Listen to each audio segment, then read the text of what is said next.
Muy bien, chicos, buenas tardes. Espero que se encuentren muy bien. Espero que hayan aprovechado su descanso al máximo, que hayan realizado todas las actividades pendientes que tenían por hacer. Pero que ya empezamos con lo último del semestre, ¿verdad?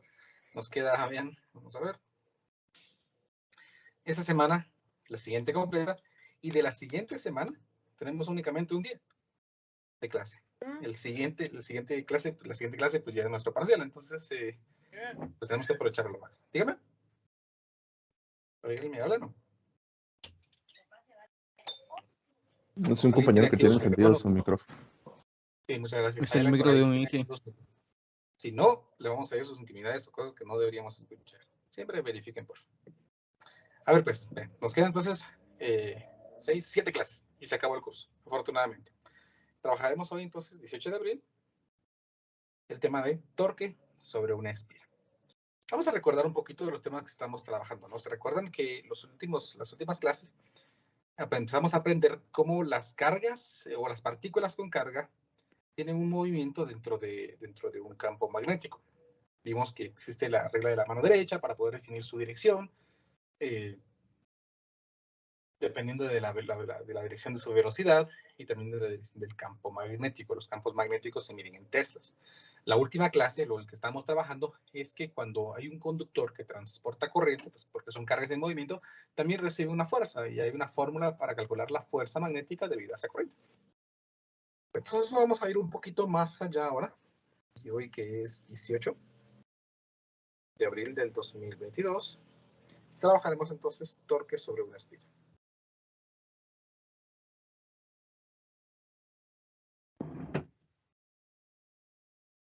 Muy bien.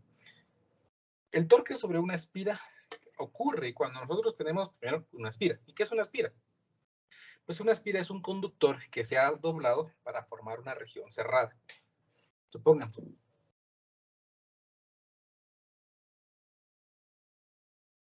Esto de aquí, que estoy dibujando, pues es una espira. Supónganse que esto es un conductor que se ha doblado en forma cuadrada. Una espira también podría ser esto. ¿Sí? Esto también podría ser una espira. Un cable circular que se ha doblado y el que está circulando la corriente. Esto es figurativamente, porque en realidad no es que tengamos un cable cerrado, ¿no? ¿Cómo vamos a ponerle una batería y todo lo demás? Sino es figurativamente que tenemos casi una figura cerrada.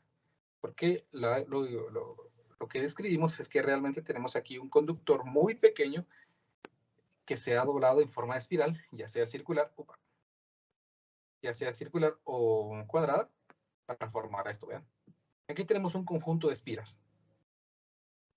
Aquí tenemos una espira circular y que siguen las espiras circulares y un montón de espiras. A este conjunto de espiras circulares se le conoce como bobina. Bobina con las dos B grandes, ¿no? Porque si no ponemos esta B chiquita, pues estamos hablando de bovino, ¿no? De los animalitos. Entonces, bobina. Entonces, cuando nosotros estamos hablando de esto, no es que tengamos realmente una espira cerrada, sino es que es casi cerrada, ¿no? Hay una pequeña diferencia ahí en 3 dimensiones que podemos ver que hay un espesor. Pero la idea, pues, es trabajarla de esta manera, dado de que ese espesor es extremadamente pequeño.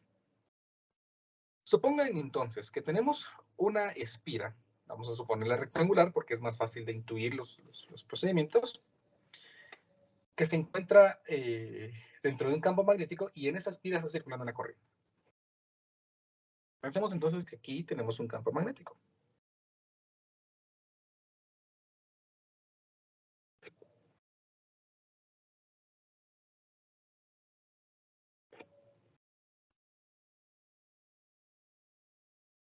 Ahí está. Este campo magnético en esta dirección que se llama P. Supongamos que aquí tenemos una espira rectangular por la que está circulando una corriente en una dirección específica. En este caso vamos a suponer que la corriente está circulando en esta dirección. Esta corriente que circula aquí se llama I, que por supuesto va a ser la misma corriente que circula aquí, que se va a llamar I, y la misma que circula en este lado, que se llama I. Y acá, que se llama I. Ahí estamos. Recuérdense, la idea es que realmente esta corriente está circulando en forma de espiral. Estamos en forma de espiral. Lo mismo está pasando acá. Muy bien. De acuerdo a lo último que vimos, de que la fuerza, de que un cable o un conductor por el que circula corriente inmersa en un campo magnético recibe una fuerza magnética, esta fuerza magnética se calcula F sub B como la corriente por la longitud del cable, por el campo magnético, por el seno del ángulo. Eso significa que en este caso, dado que tenemos conductores o segmentos de conductores por los cuales circula corriente en direcciones específicas inmersos en un campo magnético, entonces cada uno de esos cables recibe una fuerza magnética. Vamos a numerar los cables. Vamos a suponer que este es el cable número 1, que este es el cable número 2, o el segmento número 2, que este es el segmento número 3 y este es el segmento número 4. ¿Estamos? Segmento 1, segmento 2, segmento 3 y segmento 4. Y vamos a calcular la fuerza magnética de acuerdo a esta ecuación. Entonces, para el tramo número 1, la fuerza magnética, F sub B, sería la corriente que está circulando, pues es I. La longitud, bueno, aquí me falta algo. Vamos a darle longitudes, vamos a darle dimensiones a este rectángulo. Vamos a suponer que esto de aquí mide A y que esto de acá mide B, pero B minúscula, no confundirnos, B. Ahí estamos. Entonces, ahora sí, corriente I. Longitud, pues ese tramo mide A. Entonces, vamos a poner aquí A.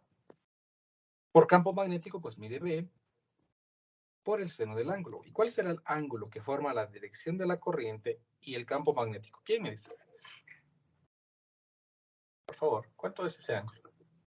180. Excelente, 180. ¿Y el seno de 180 grados? Pues vale 0, ¿verdad? Eso significa que ese cable pues no se está aportando ninguna fuerza. La fuerza allí vale 0. Veamos el segmento número 2. F sub B sería la corriente y la longitud de su tramo, que mide B, entonces vamos a poner aquí B, por el campo magnético, que es B, por el seno del ángulo. Y aquí pueden notar que el ángulo formado ahora entre el campo magnético y la dirección de la corriente, pues es 90 grados. Y el seno de 90 es 1. Entonces aquí, pues simplemente me queda que la corriente, perdón, la fuerza magnética es corriente por longitud, por campo. Y BP, seno de 90 es 1. Para el tercer tramo, que sería este de acá, la corriente y el campo magnético forman un ángulo de 0 grados y el seno de 0 pues es 0. Entonces puedo poner aquí de una vez que la fuerza magnética para este caso pues vale 0. Para el cuarto tramo, la fuerza magnética sería, vean, la corriente I, la longitud B, el campo magnético B, y el ángulo que forma la dirección de la corriente y el campo magnético pues, siguen siendo 90 grados, y el seno de 90 es 1. Por lo tanto, la corriente aquí, la fuerza magnética aquí es corriente, que es I, por longitud, que es B, por campo magnético, que es B. Entonces, de estos 4 segmentos que nosotros vemos de esta espira, tenemos que solamente 2 de ellos están formando o están recibiendo fuerza magnética. Vamos ahora a verlo desde otro punto de vista. Supónganse que ustedes están paraditos aquí, que esta es su cabeza y que estos son sus hombros y sus pies. Y nosotros lo estamos viendo ustedes desde arriba. ¿Qué mirarían ustedes? Ustedes mirarían ese segmento de cable, ¿verdad? Entonces, más o menos, veamos qué verían ustedes. Mirarían ese segmento de cable por acá, ¿verdad? Si pudieran ver la corriente, pues mirarían aquí la corriente, esta corriente I. Y vamos a ver las fuerzas. Bueno, aquí se está generando una fuerza. ¿En qué dirección? ¿Hacia dónde? Pues intentemos ver, ¿no? Recuérdense la regla de la mano derecha. La regla de la mano derecha nos dice que para poder determinar la dirección de la fuerza, los 4 dedos de nuestra mano tienen que apuntar en la dirección de la corriente. La palma de nuestra mano apuntar hacia donde está el campo magnético y por lo tanto nuestro pulgar apuntaría en la dirección de la fuerza magnética. Si ustedes lo hacen allí, ahí donde se encuentran ustedes y ven la pantalla, se dan cuenta de que si ustedes ponen sus 4 dedos, que es índice, medio, anular y meñique, apuntando en la dirección de esta corriente, y su palma de la mano apuntando en esta dirección, su pulgar queda apuntando en una dirección específica. ¿Me pueden decir si es saliendo de la pantalla o entrando de la pantalla, por favor? Saliendo de la pantalla. Saliendo. Entonces vamos a poner aquí, excelente, saliendo de la pantalla. Vamos a poner aquí que la fuerza magnética en este cable estaría saliendo de la pantalla. Así. Por lo tanto, nosotros en este cable, si pudiéramos ver esa fuerza, miraríamos que existe una fuerza hacia arriba aquí, ¿verdad? Debido a la corriente que está circulando ahí. Vamos a llamar aquí entonces que esta es fuerza B. Lo mismo pasaría en este tramo, ¿no? Dado de que la corriente está circulando hacia arriba, ¿no? Hacia arriba de la pantalla. La palma de nuestra mano apuntando hacia donde está el campo magnético, que sería en esta dirección. Nuestro pulgar queda apuntando, si ustedes lo hacen allí, se van a dar cuenta que queda apuntando hacia la pantalla, entrando a la pantalla. Entonces yo podría escribir aquí que la fuerza magnética es entrando a la pantalla. Entonces, así. Eso significa que aquí en esta vista nosotros lograríamos apreciar que la fuerza magnética es hacia abajo. F sub P.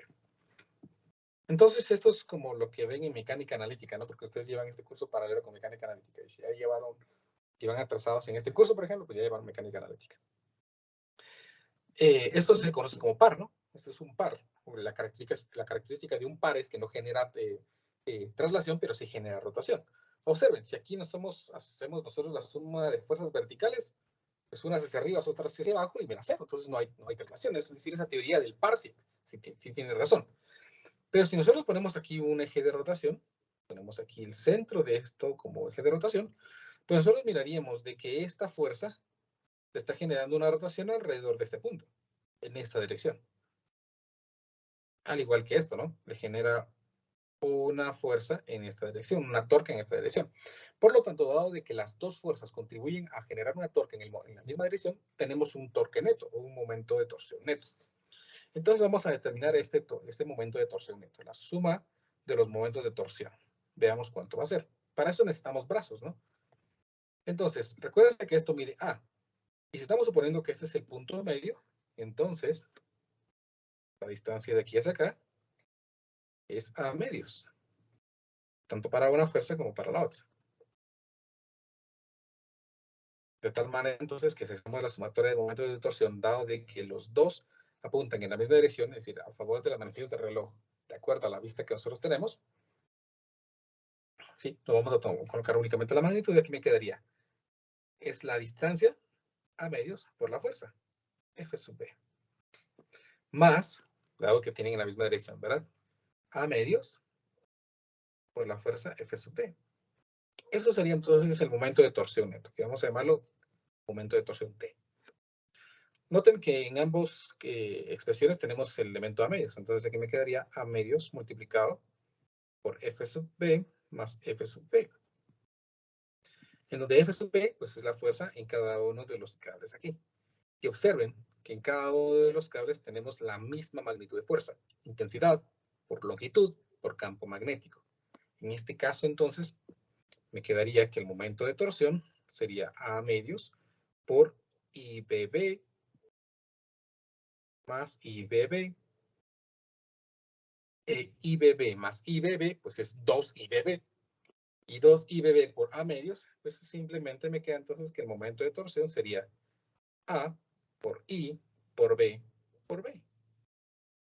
Y A por B, minúsculas, representan un elemento geométrico. A por B representan el área de la espira. Por lo tanto, yo puedo escribir aquí que el momento de torsión sería área multiplicado por la intensidad de la corriente y multiplicado por el campo magnético. A esta expresión de aquí, esa es la que conocemos como torque sobre una espira. ¿Estamos? O momento de torsión sobre una espira, como ustedes prefieren decirle. O torca, ¿no?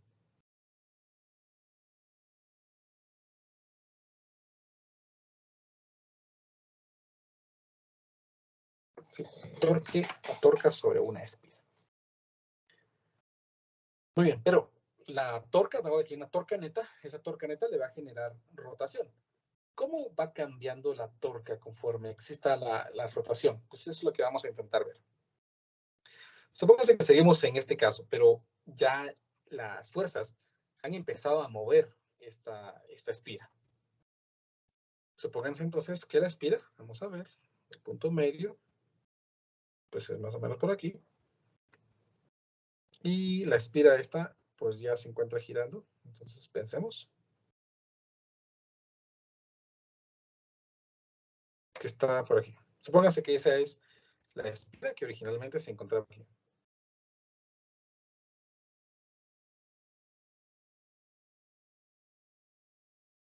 Ya ha girado cierto ángulo. Estamos debido a esas fuerzas. Las fuerzas magnéticas, dado de que la corriente sigue manteniéndose en la misma dirección, las fuerzas magnéticas permanecen también en la misma dirección. A pesar de que la espira está girando, la fuerza magnética permanece en la misma dirección.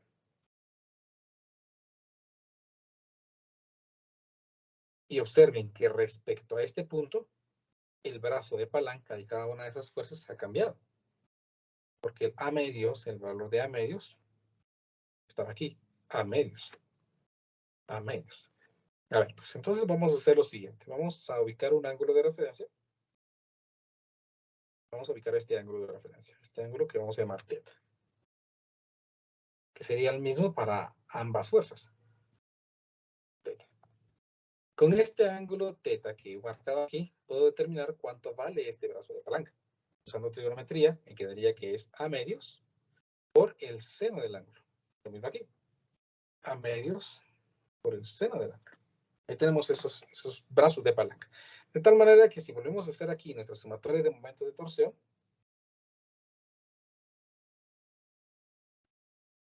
de momentos de torsión, las fuerzas ahora sería fuerza magnética por el brazo que es A medios por el seno del ángulo, más el otro que es fuerza magnética por A medios por el seno del ángulo. De tal manera entonces que la sumatoria de los momentos de torsión serían, observen, A medios es constante y las fuerzas magnéticas dijimos que son las mismas, entonces aquí me queda A por la fuerza magnética por el seno del ángulo. Y la fuerza magnética, pues dijimos que es corriente por B y por B. En este caso me quedaría entonces A por corriente por B por el seno del ángulo. De tal manera que finalmente yo puedo expresar entonces el momento de torsión en una espira que no está paralela al campo magnético, expresada por la corriente, por el área de la espira, por el campo magnético y por el seno del ángulo. Entonces esta es la expresión general que me define el momento de torsión sobre una espira.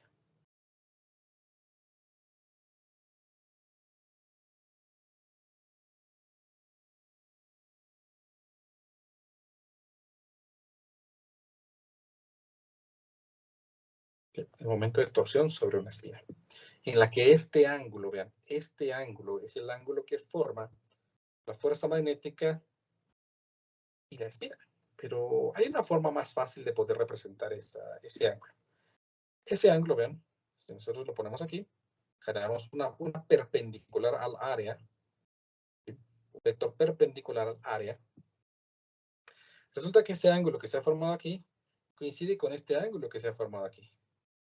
En la que esta línea roja pues representa el campo magnético. Recuérdense que el campo magnético apunta en esta dirección. Que apunta en esta dirección, apunta en esta dirección y por lo tanto aquí sigue apuntando en esta dirección. Entonces el ángulo formado, el ángulo θ que he colocado aquí, es exactamente el mismo ángulo θ aquí que corresponde al ángulo formado entre un vector perpendicular al área y el vector campo magnético. ¿Estamos? Entonces lo voy a agregar aquí, porque ya sabemos son ustedes.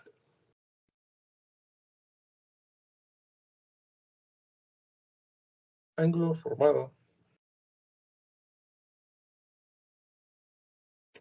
por el vector campo magnético y un vector n, que es el vector perpendicular al área. ¿Estamos? Eso es si nosotros tenemos una espira. Pero si nosotros tenemos un conjunto de espiras, es decir, tenemos una bobina, entonces los efectos se van multiplicando por la cantidad de espiras que nosotros tengamos. Entonces, el momento de torsión debido a un conjunto de espiras o a una bobina se calcula como n, donde n es el número de espiras, multiplicado por la corriente, multiplicado por el área y multiplicado por el campo magnético y por el seno del ángulo formado entre la perpendicular al área y la dirección del campo magnético. Entonces, esto lo ponemos aquí como torque debido a una bobina.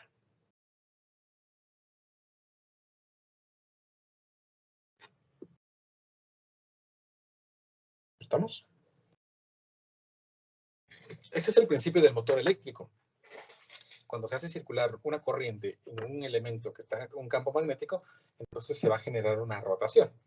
Supónganse que en vez de tener aquí una sola espira, nosotros ponemos más espiras, otra por aquí, y otra por acá, y otra por aquí. De tal manera, entonces, de que cada una de estas espiras esté soportando una fuerza.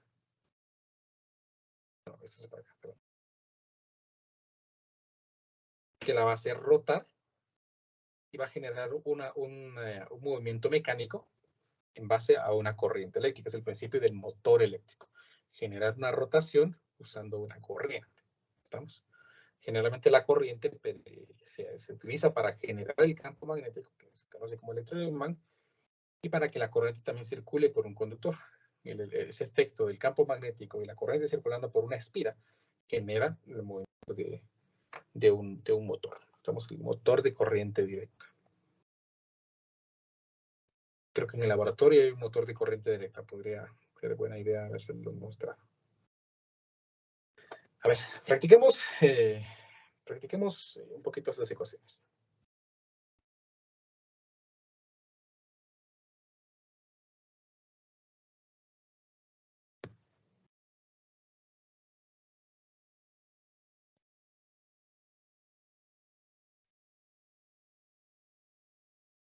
A ver, dice el problema así. Una bobina, o sea, un conjunto de espiras, ¿no? Ya vimos, circular de 50 vueltas y 5 centímetros de radio puede ser orientada en cualquier dirección en un campo magnético, es decir, puede girar, ¿no?, alrededor de un eje. Que tiene una magnitud de 0.5 teslas, campo magnético uniforme. Si la bobina transporta una corriente de 25 miliamperios, esa es la corriente, encuentre la magnitud de la torsión máxima posible ejercida sobre la bobina. Me piden la magnitud del momento de torsión, del torque o de la torque, como prefieran decirlo. Nosotros aprendimos que cuando tenemos una bobina, pues esto es simplemente el número de espiras multiplicado por la corriente, multiplicado por el área, multiplicado por el campo magnético y el seno del ángulo que forma. En este caso, el número de vueltas, el problema me lo proporciona, 50. Me proporciona la corriente, 25 miliamperios. Me proporcionan el área, casi, porque me dicen que es circular de 5 centímetros de radio. Con esos 5 centímetros de radio podemos calcular ya el valor del área. Magnitud del campo, que el problema me dice que es de 0.5 teslas. Pero no me dan el ángulo. ¿Por qué? Porque el problema quiere que nosotros determinemos la máxima torsión posible.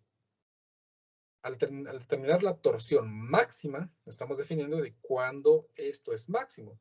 Pero la ventaja de las funciones trigonométricas es que es fácil determinar cuál es su máximo. El máximo de la función seno del ángulo se da cuando el ángulo vale pi medios.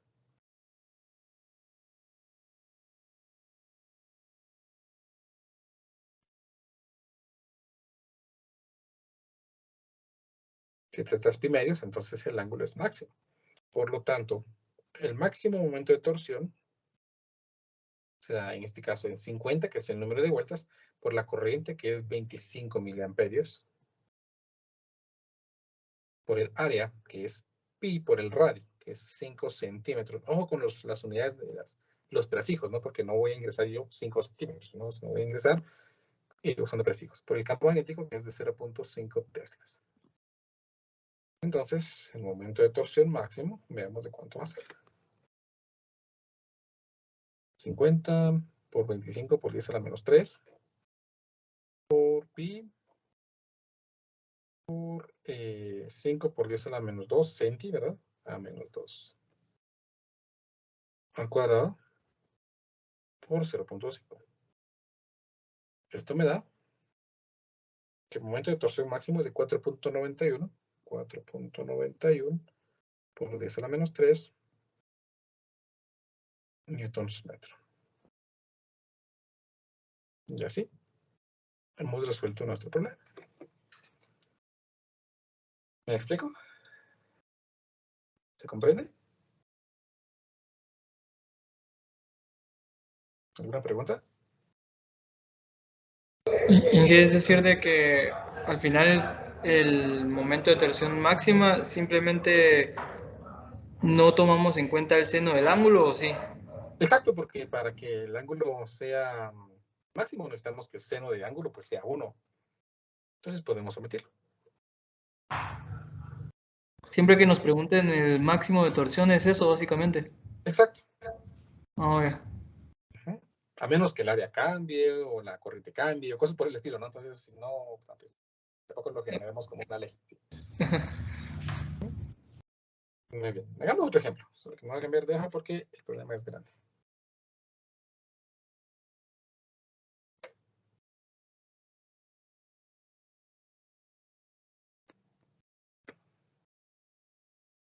No, esto.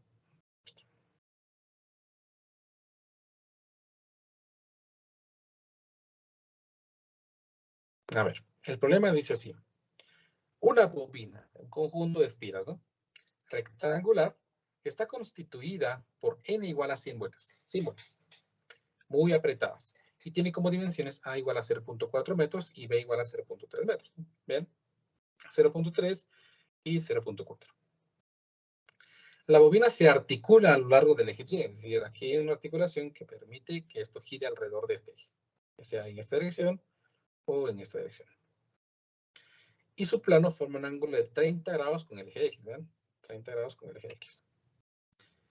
¿Cuál es la magnitud del momento de torsión ejercida sobre la bobina por un campo magnético uniforme de 0.8 teslas, dirigido a lo largo del eje X, cuando la corriente es igual a 1.20 amperios en la dirección que se muestra en la figura? ¿Cuál es la dirección de rotación esperada de la bobina? ¿Bien? Me están preguntando la magnitud de la torsión y en qué dirección va a rotar. Pues vamos a ver entonces pues, qué pasa, ¿no? A ver, la primera parte creo que está fácil, porque me dice cuál es la magnitud del momento de torsión. Y ya vimos que la magnitud del momento de torsión se calcula como el número de vueltas, la intensidad de la corriente, el área de la bobina, el campo magnético y el seno del ángulo. El número de vueltas el problema me lo proporciona, dice que son 100 vueltas. La corriente también, 1.20 amperios. El área la podemos calcular, dado que es pues, simplemente base por altura. El campo magnético es 0.8 teslas. Solamente nos falta el ángulo. Aquí me dan un ángulo. ¿Será que ese es el ángulo? Pues vamos a analizar la situación. ¿Por qué? El problema que nosotros vimos aquí es que el ángulo debe ser formado por una perpendicular al área y la dirección del campo magnético. Ese es el ángulo teta, ¿verdad? Entonces, pues vamos a hacer lo siguiente. Para poder apreciarlo mejor, vamos a suponer que ustedes están viendo esto desde el plano, desde el eje Y. Es decir, van a ver únicamente el plano XZ. Entonces, voy a suponer que este eje de aquí es el eje X y este eje de acá es el eje Z. Z, X. Y aquí estaría el eje Y. ¿Verdad? Este es el eje Y. Z, X. Z, X. Por lo tanto, esta bobina que está aquí, nosotros la miraríamos por acá.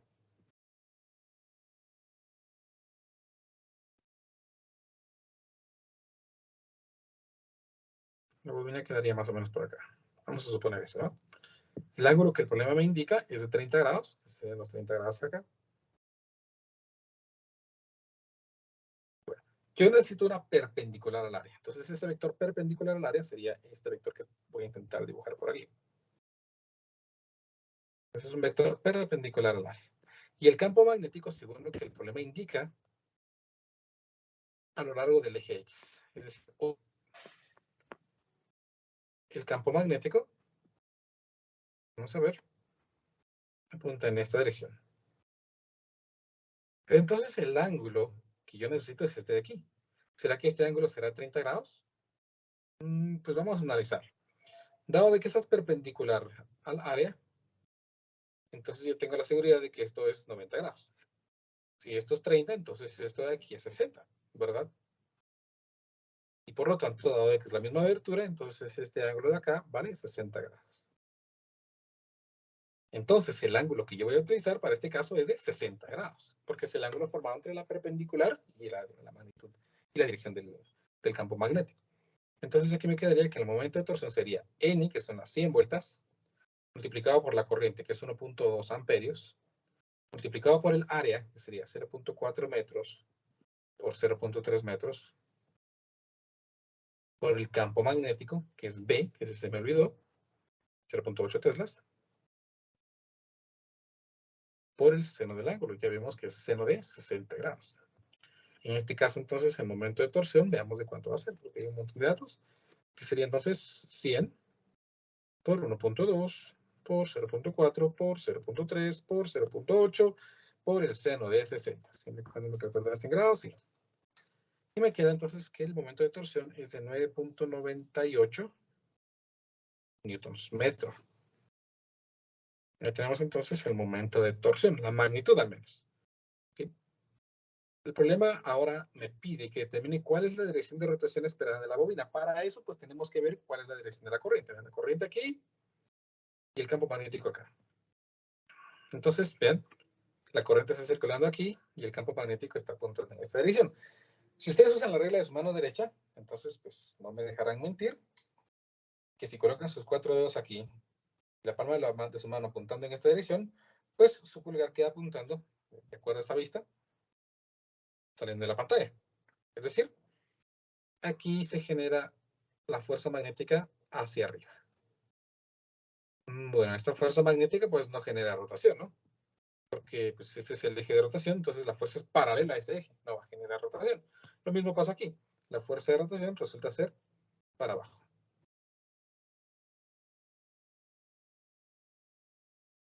Entonces nos queda este tramo. En ese tramo la fuerza magnética es hacia abajo. El campo magnético es hacia acá. Es decir, nosotros podríamos hacer esto aquí. La corriente está circulando entrando a la pantalla y el campo magnético apunta en esta dirección. Si ustedes hacen la regla de la mano derecha, no me dejarán mentir, ustedes pueden hacerlo allí, que la fuerza magnética apunta en esta dirección. Es decir, aquí en esta perspectiva, la fuerza magnética apunta en esta dirección.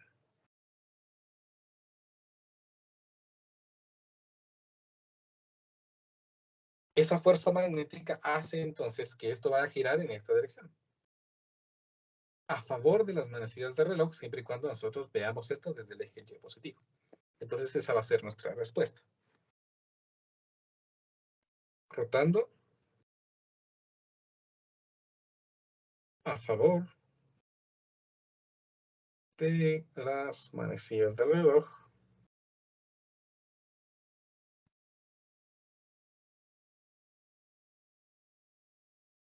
visto desde Y positivo.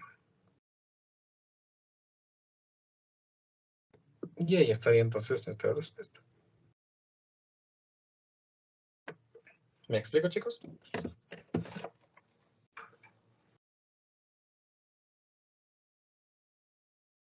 ¿Se comprende? ¿Alguna pregunta?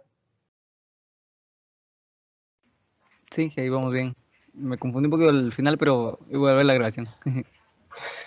Muy bien, si no pregunte, ¿no? Porque todavía tenemos tiempo aquí.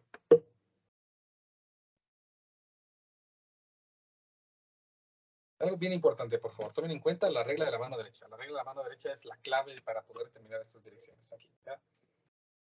La corriente aquí es entrante. Upa. Entonces mis 4 dedos apuntando hacia esa dirección. La palma de mi mano apuntando para allá. Si pueden dar cuenta que si hacen eso, pues su pulgar queda apuntando en esta dirección. Ahí sí no hay pierde. ¿Verdad? Es decir, esta fuerza hace que esto gire en esta dirección. ¿Estamos? Muy bien, entonces eso es todo lo que tengo para ustedes el día de hoy. Información importante para la actividad de mañana de laboratorio, por favor. En la práctica de mañana creo que era una actividad grupal. Vamos a cambiarla. Vamos a hacer una actividad muy similar a la que hicimos en la práctica anterior. Únicamente necesito que pues, es individual y tienen que tener únicamente la aplicación que trabajamos la vez pasada. Y vamos a usar la aplicación y vamos a aplicar las teorías de la clase para poder resolver un ejercicio. Entonces va a ser una práctica con un simulador prácticamente, que sería la aplicación que ustedes van a tener ahí instalada en el celular que tienen. Si tienen el iOS y la pudieron comprar, pues genial, ¿no? Y si no, pues tienen el Android y pudieron instalar la APK para no pagar, entonces pues también genial. Por favor, y como ya sé que hay varios de los compañeros que no están ingresando a las clases, a pesar de que fue una de las recomendaciones que les di al principio del curso, que no abandonen el curso, si ya no lo quieren llevar, pero sí el laboratorio, entonces, por favor, les notifican a sus compañeros que la práctica de mañana es individual. El uso de la aplicación va a ser requerido. No es necesario que compren los materiales que se les especificaba en ese listado. ¿Estamos? Entonces, pues pues los miro el día de mañana en el laboratorio, y si me llevan al laboratorio, pues entonces el día miércoles. Que pasen una buena tarde. Cuídense mucho. Audio Jungle.